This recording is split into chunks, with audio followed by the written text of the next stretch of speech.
मेरे प्यारो भाई बहन, आज हम इस्राएल का यरूशलेम का भवन के बारे में नहीं बल्कि हमारा इस मंदिर के बारे में हम लोग जांच करेंगे। आमीन। परमेश्वर कहता है, पौलुस कहता है 1 कोरिन्थियों 3:16 में कि हम परमेश्वर का मंदिर है और परमेश्वर का आत्मा हमारे अंदर निवास करना चाहता है। Praise the Lord. तो मेरे प्यारो भाई बहन, परमेश्वर हमारे साथ तो है, लेकिन क्या हमारे अंदर है? हमारे साथ रहना और हमारे अंदर रहना ये फर्क है। Praise the Lord. कितने लोग को समझ में आ रहा है? हम देखते कि परमेश्वर हमारे साथ इसलिए रहता है क्योंकि हम परमेश्वर पर विश्वास किया है, उसके नाम से बपतिस्मा लिया है और सब कुछ कर रहे हैं, लेकिन कुछ कुछ बातें हैं जिसके कारण जो वो हमारे अंदर नहीं आ पा रहे हैं। वो हमारे साथ है, हमें एक्सीडेंट से बचाता है, विपत्ति से बचाता है, बीमारी से बचाता है, क्योंकि वो हमारे साथ है। लेकिन और हम उसमें संतुष्ट हो जाते हैं कि प्रभु ने मुझे बड़ा एक्सीडेंट से बचाया, बड़ा विपत्ति से बचाया। हम गवाही देते, अच्छी बात है, लेकिन क्या वो परमेश्वर तुम्हारे अंदर है? अगर अंदर नहीं है तो अंदर आने के लिए क्या रुकावट है? उस बातों को आज हमें जांचना है। Praise the Lord. या अंदर प्रवेश करते समय परमेश्वर को जलन उपजाने वाला प्रतिमा दिखाई दिया है। आज क्या हमारे अंदर परमेश्वर को जलन उपजाने वाला ऐसा कोई चीज हमारे अंदर है तो उसको हमें हटाना जरूरी है। ऐसा कौन सा पाप है जिसके जरिए से हम प्रभु को गुस्सा दिलाते हैं, क्रोधित करते हैं या पवित्र आत्मा को हम दुखित करते हैं? ऐसा जो भी बात हमारे मन में होगा, तो जब तक हम उसको हटाएंगे नहीं, तब तक परमेश्वर का आत्मा हमारे अंदर निवास नहीं कर पाएगा। Praise the Lord. अभी एक उदाहरण मैं बताना चाहता हूं। परमेश्वर हमारे अंदर रहना और साथ में रहना ये जरूरी क्यों, आपको कुछ बातें मैं बताना चाहता हूं।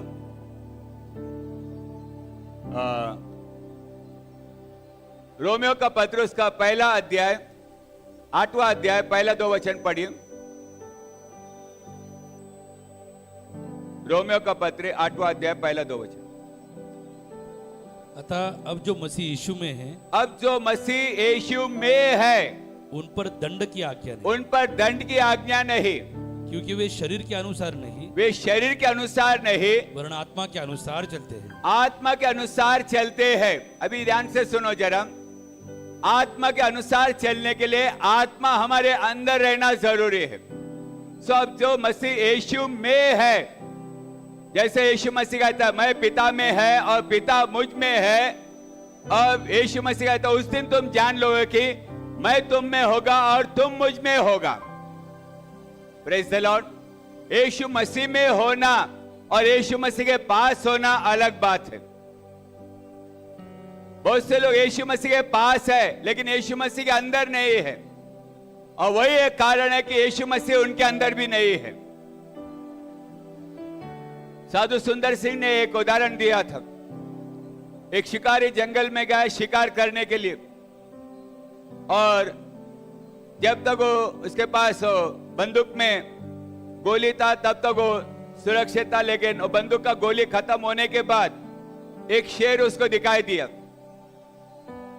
और जब वो शेर दिखाई दिया तो अभी इसका हथियार कुछ काम नहीं कर पा रहा, पूरा गोली खत्म हो गया। तब वो शेर या वो सिंह उस शिकारी को अटैक करने के लिए आया, तो शिकारी जंगल में भागते भागते जंगल में एक घर दिखाई दिया। घर के पास गया, लेकिन घर को दरवाजा था, लेकिन दरवाजा को ताला था। घर के पास गया, लेकिन घर के अंदर जा नहीं सका क्योंकि ताला था। बाद में वो सिंह आकर या वो जंगली प्राणी आकर उसको अटैक किया और वो उधर ही मर गया। अगर वो व्यक्ति, वो शिकारी अंदर जाता था तो वो सिंह से बच सकता था, लेकिन वो नजदीक था, लेकिन कोई लाभ नहीं। लाभ कब होता था? जब वो घर के अंदर होता।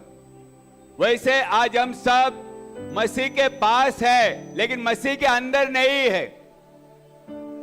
कितने लोग को समझ में आ रहा है? हम चर्च में आ रहे हैं, आराधना कर रहे हैं, अच्छी बात है, लेकिन क्या परमेश्वर में है या परमेश्वर हमारे अंदर है? Praise the Lord, hallelujah.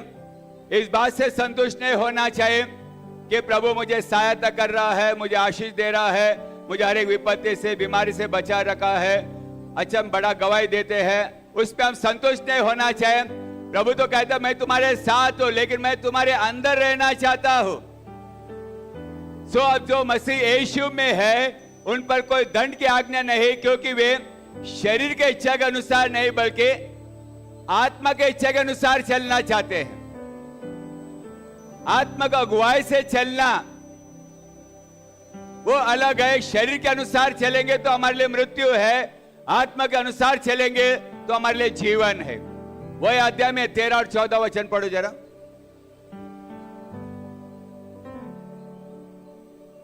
क्योंकि यदि तुम शरीर के अनुसार दिन काटोगे, यदि शरीर के अनुसार दिन काटोगे तो मरोगे, तो मरोगे। यदि आत्मा से देह की क्रियाओं को मारोगे, आत्मा से देह का क्रिया को मारोगे तो जीवित रहोगे। तो जीवित रहोगे। इसलिए कि जितने लोग परमेश्वर की आत्मा के चलाए चलते हैं, परमेश्वर के आत्मा के चलाए चलते हैं, वे ही परमेश्वर के पुत्र वे हैं। ही परमेश्वर के संतान है। Praise the Lord. तो आज हम अपना चाल चलन को परख सकते हैं, क्या परमेश्वर मुझे चला रहा है या मैं शरीर के इच्छा के अनुसार मैं चल रहा हूं। Praise the Lord. और इस एजेकियल नबी में जो भी उस भवन के अंदर जो भी घृणित कामों को देखा है, क्या वो काम, वो घृणित वस्तु हमारे जीवन में है? परमेश्वर का पहला आज्ञा है कि मैं तुम्हारा परमेश्वर यहोवा परमेश्वर एक ही हो, मेरे सिवा तुम्हें दूसरा कोई परमेश्वर नहीं होना चाहिए। परमेश्वर से बढ़कर किसी और वस्तु से या व्यक्ति से हम प्रेम करते हैं तो वो परमेश्वर के दृष्टि में एक प्रकार का मूर्ति पूजा के समान है। परमेश्वर हमारा जीवन में प्रथम स्थान चाहता है, परमेश्वर हमारा जीवन में पहला स्थान चाहता है। Praise the Lord, hallelujah. आज हम प्रायोरिटी किसको देते हैं, प्राधान्य किसको देते हैं? अगर हम प्राधान्य हमारा जॉब को देते हैं तो परमेश्वर को द्वितीय स्थान हम लोग दे रहे हैं। हमारा बिजनेस हो या हमारा जॉब हो या हमारा धन हो, संपत्ति हो, जो कुछ भी है, अगर हम परमेश्वर से बढ़कर कोई भी संसार के बातों से प्रेम रखते हैं तो परमेश्वर की दृष्टि में वो एक प्रकार का मूर्ति पूजा है। पिछले हफ्ते में हम लोग ने ध्यान किया है कि परमेश्वर से कैसा हम प्रेम करना चाहिए। पूरा मन से, आत्मा से, शक्ति से, बुद्धि से प्रेम करना चाहिए। Praise the Lord. पूरा तन, मन और धन से उसको प्रेम करना चाहिए। तो आज हमारा कृत्य, हमारा चाल चलन बताता है कि हम परमेश्वर से कितना प्रेम करते हैं। उदाहरण के लिए हम प्रभु को जो भी दान देते हैं उस पर से प्रकट होता है कि हम प्रभु से कितना प्रेम करते हैं। कई बार हम वचन में, हमने पिछले हफ्ते में ध्यान किया है कि जो भी प्रभु के भवन में आता है वो कभी खाली हाथ नहीं आना चाहिए। हम दशांश देते हैं, अच्छी बात है, लेकिन परमेश्वर को देने के लिए दान कितना लेकर आते हैं? छोटा से छोटा अमाउंट 10 रुपया, 50 रुपया, 100 रुपया जेब में रखते हैं ताकि दान पेटी में डालें। और ये कौन देख रहा है? और हम जो दान देते हैं उस पर से प्रकट होता है कि हम परमेश्वर से कितना प्रेम करते हैं। ये बातें क्यों कह रहा हूं? क्योंकि यीशु मसीह के समय में एक विधवा स्त्री 2 नानी लेकर उस दान पेटी में डाला तो यीशु मसीह ने उसका दान को देखा है। धनवान लोग भी डाला, उससे ज्यादा पैसा डाला, लेकिन यीशु मसीह उस स्त्री का दान को देखकर कहता है कि ये स्त्री ने तुम सब से ज्यादा दान दिया है। तुम सब अपने धनवान में से थोड़ा लाया है, लेकिन ये स्त्री ने उसके पास जो कुछ भी था वो सब कुछ दिया है। वो 2 नानी में से एक नानी अपने लिए रख सकता था, एक सिक्का दान पेटी में डाल सकता था, लेकिन उसने खुद का विचार नहीं किया, पूरा ही डाल दिया है। और उसके ऊपर किसका नजर गया? यीशु मसीह का नजर गया। और यीशु मसीह का तुम सबसे ज्यादा दान उसने दिया है। आज प्रभु के लिए हम लोग दान कैसा दे रहे हैं? छोटा से छोटा ऑफरिंग हम लोग साथ में लेकर आते हैं, मतलब प्रभु से आप कितना प्रेम करते हैं वो बताता है। हमारा परमेश्वर भिखारी नहीं है, ये बात ध्यान में रखो। आज भी जब दान पे अपना एल्डर्स लोग जो भी दान गिनते हैं, फटा हुआ नोट देख रहे हैं, फटा हुआ नोट डाल रहे हैं दान पेटी में। यानी वो परमेश्वर से कितना प्रेम करते हैं, कितना सम्मान करते हैं, उस बातों को हम लोग देख सकते हैं। परमेश्वर का हम सम्मान कैसा करना चाहिए? नीति वचन उसका 3 अध्याय 5वां वचन पढ़ो, 5 और 6 वचन, 8वां वचन पढ़ो जरा, 3:8। नीति वचन, प्रोवर्ब्स चैप्टर 3 वर्स 8। ऐसा करने से तेरा शरीर भला चंगा। 1 मिनट, 7वां, अपना संपत्ति के द्वारा 7वां वचन पढ़ो।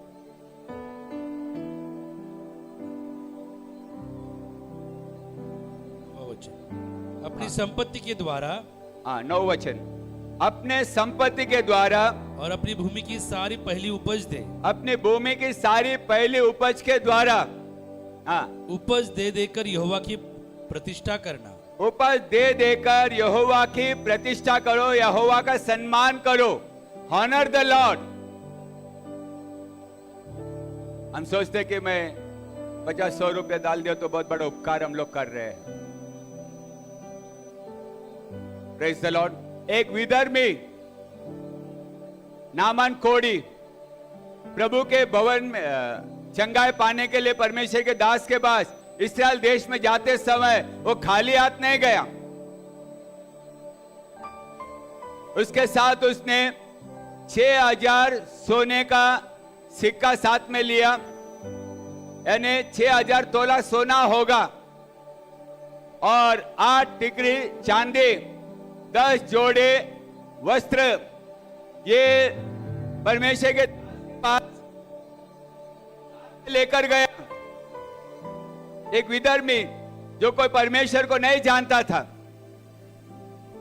और वो सोचा कि अगर मैं चंगाई पाऊंगा, पूरा दान जो भी दास मेरे लिए प्रार्थना करेगा उसका परमेश्वर को मैं अर्पण करूंगा।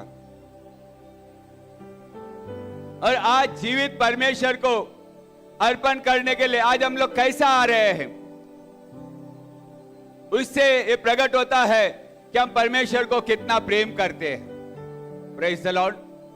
दूसरा, सिर्फ संपत्ति या दान से नहीं, बल्कि प्रभु के लिए हम लोग कितना सैक्रिफाइस कर रहे हैं। हर संडे परमेश्वर के भवन में आने के लिए हम कितना त्याग कर रहे हैं।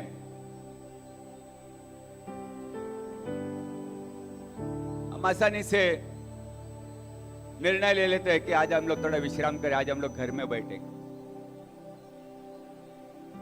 जब ये विचार हमारे मन में आता है तो हम किसको प्राधान्य दे रहे हैं, आप लोग जान सकते हैं, आपको अपने आप को परख सकते हैं। संसार के कामों के लिए, संसार का अभिलाषाओं के लिए, शारीरिक अभिलाषाओं के लिए संगति को छोड़ना, परमेश्वर का आराधना को निगलेक्ट करना, चर्च को निगलेक्ट करना, फास्टिंग प्रेयर निगलेक्ट करना, इससे बात प्रकट होता है कि हम परमेश्वर को कितना प्रेम करते हैं। Praise the lord. हम देखते हैं कि परमेश्वर ने हमें अच्छा जॉब दिया है, अच्छा आशीष दिया है, कोई बात कमी घटी होने नहीं दिया है। घर से निकलते ही आपके लिए ऑटो है, ओला है, उबेर है, और ऐसा नहीं कि आप लोग उसमें आ नहीं सकते हैं। प्रभु ने तुम्हें इतना आशीष दिया है कि तुम आराम से समय से पहले यहां आ सकते हैं। लेकिन सिर्फ गिना चुना लोग ही आकर 3-4 बजे आकर प्रार्थना कर रहे हैं। Praise the Lord. विशेष करके क्वायर मेंबर्स जो यहाँ आराधना में लीड करते हैं, आपके लिए समय के कम से कम 1 घंटा पहला आकर प्रार्थना में बैठे। और जवान भाई बहनों को जो काम है कि हम जल्दी से जल्दी आकर भवन में सब तैयारी करें, साउंड सिस्टम वो ये सब तैयारी, ये भी एक प्रभु का सेवा है। और सिर्फ गिना चुना लोग ही वो काम कर रहे हैं। हम सोचते कि वो काम हमारा नहीं है। कई बार सभा में कुछ कार्यक्रम हो जाता है, कार्यक्रम होने के बाद बहुत से काम बाकी रहता है, लेकिन हम लोग सोचते हैं कि चलो दूसरे लोग कर लेते हैं। लेकिन मेरे प्यारो भाई बहन, हम सबको बोलने से पहला अपना हाथ बढ़ाना चाहिए। हम सब मिलकर काम करेंगे तो प्रभु का आशीष। और हम काम करते हैं किस लिए करते हैं? एक दूसरे को बताने के लिए नहीं, हम प्रभु को यह बताना चाहते हैं कि हम तुझसे प्रेम करते हैं। कितना हम प्रभु के लिए त्याग करते हैं, कितना समर्पण करते हैं, हमारा कृत्य से प्रकट होता है। Praise the Lord. मेरे प्यारो भाई बहन, आज हमारा जीवन में बहुत सी बातें हैं जिसके कारण प्रभु हमारे जीवन में आना चाहता है लेकिन आ नहीं पा रहा है। जैसा इस भवन में अलग अलग प्रकार का प्रतिमा रखा गया है जो परमेश्वर को क्रोध दिलाता है, और ये प्रतिमा क्या है उन बातों को मैं बताना चाहता हूं। कलीसिया का पत्र उसका 3रा अध्याय, कलीसिया का पत्र उसका 3रा अध्याय 8वां वचन से हम लोग पढ़ेंगे।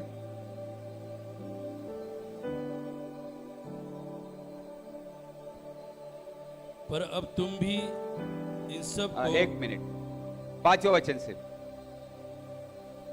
इसलिए अपने उन अंगों को मार डालो, इसलिए अपने उस अंगों को मार डालो जो पृथ्वी पर है, जो पृथ्वी पर है, अर्थात व्यभिचार, अशुद्धता, दुष्कामना, बुरी लालसा और लोभ को जो मूर्ति पूजा के बराबर है। ये क्या है? ये सब बातें मूर्ति पूजा के बराबर है। धन का लोभ, संसार का लोभ, संसार के बातें, धनवान होने के लिए जो हम लोग प्रयास कर रहे हैं, ये भी परमेश्वर के दृष्टि में एक प्रकार का मूर्ति पूजा के समान है। धन के पीछे भागो मत, परमेश्वर के पीछे भागो। परमेश्वर धन तुम्हारे पीछे आएगा। Praise the lord. हम देखते कि इन सब बातों, अशुद्धता को, व्यभिचार को, और आगे दुष्कामना, अशुद्धता, बुरी लालसा और लोभ। हम देखते कि आज इन सब, अभी ये उद्धार पाए हुए लोगों के लिए कह रहा है, अन्य जाति से नहीं कह रहा है। पहला वचन में क्या लिखा है? 3रा अध्याय का पहला वचन में, अतः तुम मसीह के साथ, अगर तो मसीह के साथ जिलाया गया है तो स्वर्गीय वस्तुओं की खोज में रहो। स्वर्गीय वस्तुओं के खोज में रहो, जहाँ मसीह विद्यमान है, जहाँ मसीह है, हाँ, परमेश्वर की दाहिनी ओर बैठा है। हाँ, पृथ्वी पर की नहीं, परंतु स्वर्गीय वस्तुओं पर ध्यान लगाओ। स्वर्गीय वस्तुओं पर ध्यान लगाओ।